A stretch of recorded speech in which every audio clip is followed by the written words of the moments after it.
وہ کہتے ہیں ایک شخص تھا، پہلے بھی یہ واقعہ عرض کرتا ہوں، اس لیے دوبارہ عرض کر رہا ہوں کہ جو بات آپ کو عرض کی جا رہی ہے وہ آپ سمجھ سکیں۔ ایک شخص تھا، اس نے ایک غلام، عبد کو غلام سمجھے، شاید پنجابی زبان میں آپ کو دشواری ہو، غلام۔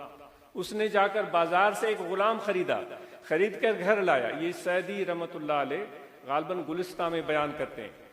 جب پہلی مرتبہ خرید کر کے لایا تو وہ پتہ نہیں کس دور دراز ملک سے بیچارے کو کسی فوج نے حملہ کر کے اس کو قیدی بنایا ہوگا، پھر اس کو غلام بنایا ہوگا، پھر اس کو بیچا ہوگا۔ وہ بکتا بکتا بکتا اس شخص کے پاس پہنچا تو اس نے سوچا اس کی دلجوئی کروں، تو اس نے اس غلام سے کہا کہ اے میرے غلام، وہ پیار جتلا رہا ہے، آقا پیار جتلا، تمہارا نام کیا ہے؟ تو غلام تھوڑی دیر کے لیے سوچتا رہا اور اپنی گردن نیچے کی اور ہاتھ باندھے اس نے کہا کہ اے میرے آقا، جس نام سے تو پکارے۔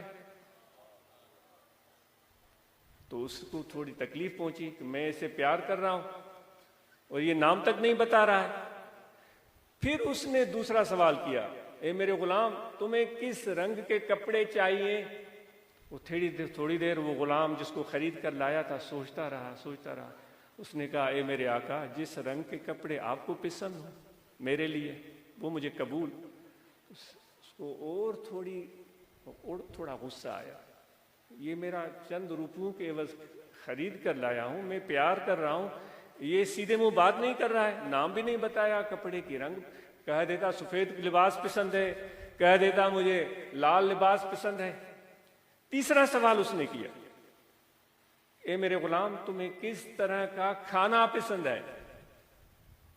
اس نے پھر اپنی گردن جھکائی، ہاتھ باندھے، کہا، اے میرے آقا، جو کھانا آپ میرے لیے پسند کریں۔ تو آقا ناراض ہو گیا، تو 2 ٹکے کا غلام ہے، میں تجھ سے پوچھ رہا ہوں، تم مجھے سیدھے منہ جواب بھی نہیں دیتے، الٹی باتیں کر رہے ہو۔ تو اس غلام کی آنکھوں سے آنسو بہہ پڑے۔ اس نے کہا کہ اے میرے آقا، جب آپ میرے آقا ہیں اور میں آپ کا غلام ہوں تو مرضی آپ کی چلے گی، میری نہیں چلے گی۔ اگر میں اپنی مرضی پر عمل کرنا شروع کر دوں پھر میں غلام نہیں رہوں گا، میں پھر غلام نہیں رہوں گا۔ اے میرے بھائی، ہم خدا کے بندے کہلواتے ہیں، لیکن ذرا سی آزمائش خدا کی طرف سے کیا آتی ہے، ذرا سی تکلیف کیا آتی ہے، ذرا سی پریشانی کیا آتی ہے، ہم ناراض ہو جاتے ہیں، ہم غصے میں آ جاتے ہیں، اور دعویٰ پر دعویٰ ہے کہ بھائی میں نمازی بھی ہوں، میں اللہ کا بندہ بھی ہوں، اور اللہ چاہتا ہے کہ تم میری اطاعت کرو، اور ہم یہ بھی کہتے ہیں کہ جو ہمیں اس دنیا میں مل رہا ہے وہ خدا کی طرف سے ہے، خوشی بھی اس کی طرف سے، غم بھی اس کی طرف سے، کامیابی اس کی طرف سے، ناکامی اس کی طرف سے، جو کچھ بھی مل رہا ہے وہ خدا کی طرف سے، اور ہم تو اس کو اپنی جھولی پھیلا کر قبول نہیں کر رہے۔ ہم کہہ رہے ہیں کہ یہ چیز چاہیے، وہ چیز نہیں چاہیے، یہ ہم لیں گے، وہ نہیں لیں گے۔ تو میرے دوست، جب خدا جو ہمارے ساتھ رشتہ جوڑ رہا ہے اطاعت کا، اس سے تو ہم کوسوں دور ہیں۔ تو اس لیے آئیے آج ہم یہ عزم کریں کہ جو خدا نے، اللہ تعالیٰ نے ہمیں اپنے عبد ہونے کا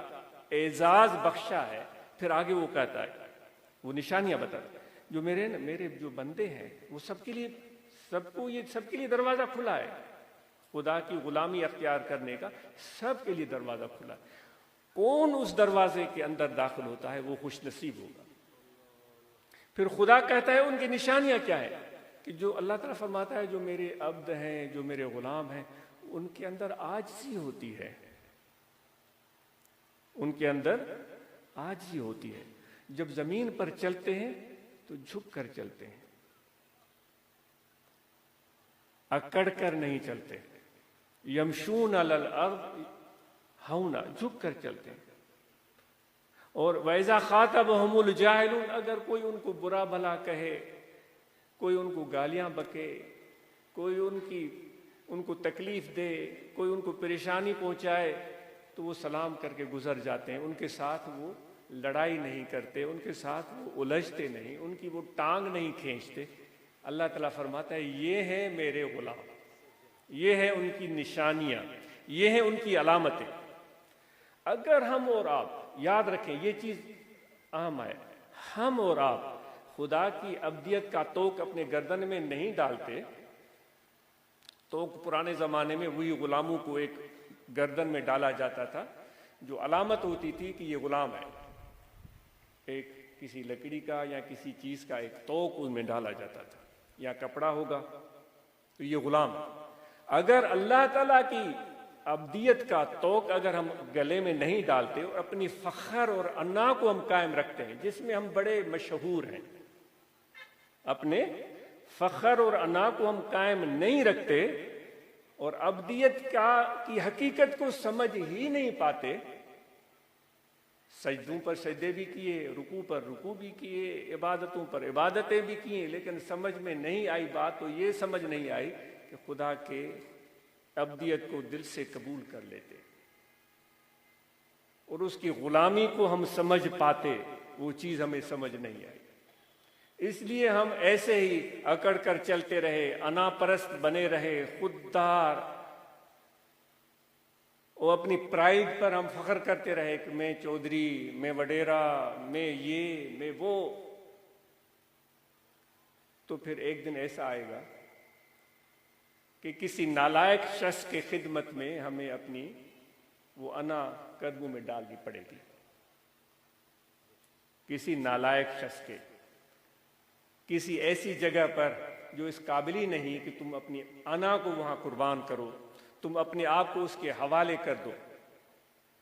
بھائی طریقت میں جو ہم راستہ اختیار کرتے ہیں، طریقت میں ہم مرشد پکڑتے ہیں،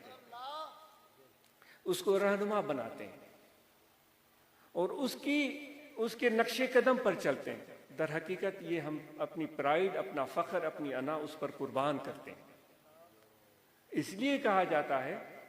کہ ہر ایک کو ہاتھ میں ہاتھ دینا نہیں چاہیے، ہر ایک کے ہاتھ میں ہاتھ نہیں دینا چاہیے۔ اے بسا ابلیس آدم روئے ہست، پس بہر دستے نباید داد دست۔ بہت سارے